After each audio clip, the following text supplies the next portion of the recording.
The frontier sun glared down with a merciless heat that turned the Wyoming plains into sheets of shimmering gold, and every creature, man or beast, felt its bite, but none more than the young woman who stumbled onto Jericho Hale's ranch one blistering afternoon. Jericho had just finished watering his horses when he saw her collapse near the trough. Her strength drained, her clothes dusty and torn from travel. She wasn't the first wanderer to pass by the Hale ranch, but something about her made Jericho drop what he was doing and sprint toward her, his boots raising soft clouds of dust with each stride. She struggled to lift herself, gripping the edge of the trough, breathing in sharp, ragged gasps.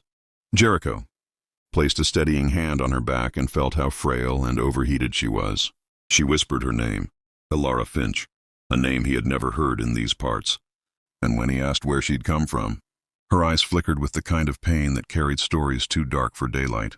Jericho helped her drink small sips of water, careful not to overwhelm her empty stomach, while she trembled with exhaustion and fear, constantly glancing over her shoulder as if someone or something might be following. The ranch was quiet except for the distant whinny of horses and the whisper of wind dancing across the prairie grass, but the silence seemed to amplify her tension.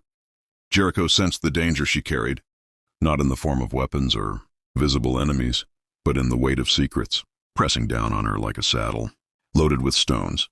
As she regained the strength to speak, she told him that she had crossed nearly 60 miles of open land alone, escaping a ruthless group of claim jumpers who had burned her homestead to seize a patch of gold-rich land her late husband had discovered.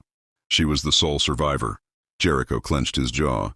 Injustice was something he could tolerate when dealt by nature, but never by the hands of men. He brought her inside, gave her clean water, patched the scrapes on her arms, and offered her a place to rest in the guest cabin, a privilege he rarely granted strangers. Over the next 3 days, Jericho noticed how Elara rose before dawn despite her injuries, quietly helping with chores, feeding the animals, collecting eggs, and repairing little things around the ranch with surprising skill. She moved like someone who had spent her life fighting for every inch of survival, and every morning 3 times a day. In fact, Jericho caught her staring out across the plains toward the east, the direction she'd come from. Her eyes were always full of the same unspoken question, will they come for me? Jericho could see the fear tightening her shoulders, the tension in the way she held her breath whenever distant riders appeared on the horizon. She was trying to heal, but the past clung to her like a burr in wool. One evening, after a supper shared beneath a blood-red sunset, she finally confessed the whole truth. Her husband had not only found gold, he had found the largest untapped vein in the territory, something that could change the fate of the frontier. The claim jumpers had chased her because she carried the only surviving map of the discovery, a map drawn by her husband before the attack. Jericho felt the world pause around him. Gold was temptation incarnate. It could either save a community or destroy it twice as fast. But Elara didn't want riches. She only wanted justice, and perhaps a future where the frontier didn't swallow good people whole. Jericho weighed the possibilities, knowing full well that helping her would draw violence straight to his doorstep. Yet something in her courage reminded him of his own mother, a woman who had once fought the railroad barons to keep their land from being stolen. Before the night ended, Jericho made a decision that would alter not just his life, but the future of the entire territory.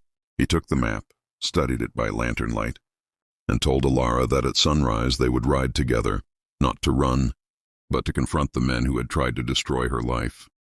Elara looked at him, her fear giving way to a flicker of determination. For the first time since arriving at the ranch, she seemed to breathe freely. Jericho didn't know what waited for them beyond the horizon, but he knew one thing with absolute certainty. History had a strange way of choosing ordinary people to carry extraordinary burdens, and now it had chosen them. And so, with the prairie wind humming a low warning through the dark, Jericho Hale prepared for the fight that would shape the legend of the woman who appeared 3 times. A day at his trough until she no longer ran from her past, but turned to face it. At dawn, the sky unfolded in layers of rose and gold as Jericho saddled his horse. Dustfall, and Elara tightened the straps on a mare he had lent her. Her movements steadier now, though still marked by the tremors of what she had endured. The map lay tucked inside Jericho's coat, its edges worn soft by the hands of the man who had drawn it during his final hours of life. Jericho wasn't riding for gold. He was riding for truth, justice, and something deeper, something he couldn't quite name yet, but felt every time Ilara lifted her chin in that quiet, stubborn way that only survivors understood. The plains stretched before them, a tapestry of pale grasses shifting like waves beneath the early breeze. And although the land looked peaceful, Jericho sensed the electric hum of conflict waiting somewhere along the horizon. After several miles of riding in silence, Jericho finally asked the question that had been gnawing at him. Why was the discovery so important? Ilara explained that the gold vein sat beneath a disputed patch of land, caught in a political tug-of-war between settlers and a powerful private company. Whoever controlled the vein would control the future of the region, including the desperate families who farmed the surrounding soil. Her husband had planned to use the gold to build a community strong enough to resist exploitation, a dream that died with him unless they could revive it.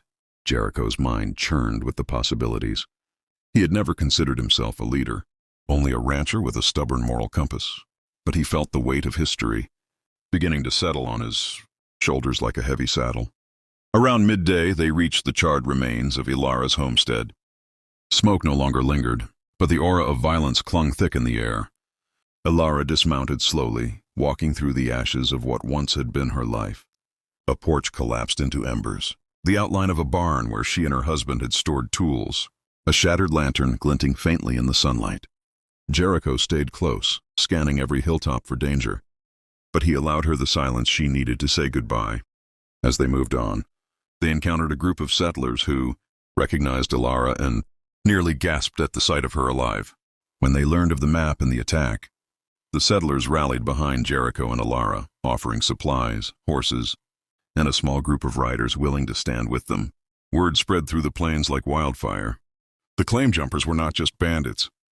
They were working for the powerful company determined to seize the land by any means necessary. This revelation transformed the situation from a personal vendetta into a full-scale battle for the soul of the territory. By the time Jericho and Ilara reached the mining valley marked on the map, they had gathered nearly 24 riders, ranchers, farmers, widows, and drifters bound by a shared desire for justice. The valley itself was breathtaking, carved between two ridges with a river glistening down the center like a silver artery. It could have been paradise, yet the echoes of pickaxes and shouted orders revealed the company's men had already begun extraction. Jericho rode forward under a white flag demanding a parley. The foreman, a cold-eyed brute with a thick mustache, laughed in his face and claimed the land belonged to the company. Jericho countered by revealing the official map and ownership, papers drawn by Ilara's husband, documents legally binding under territorial law. The foreman's smirk faded. Tension crackled through the air like lightning. When one of the hired guns reached for his rifle, Jericho moved faster than any man expected, knocking the weapon away and shouting for the settlers to hold their ground. What followed was not a chaotic firefight, but a standoff of sheer willpower, two forces waiting to see who blinked first. Ilara stepped forward, lifting her voice for everyone to hear as she declared her husband's dream. The gold was not meant for greed, but for building schools, clinics, and roads that could uplift everyone in the territory. Her words struck something deep in the hearts of both settlers and company men alike. The foreman realized that killing her would only fuel a rebellion too large to bury. And so he called for a retreat, ordering the company workers to withdraw. It was the first time in frontier history that settlers had repelled a corporation. Without shedding blood, news of the event spread across the West, inspiring other communities to stand up for their rights. Jericho and Ilara were hailed as heroes, though they claimed no glory.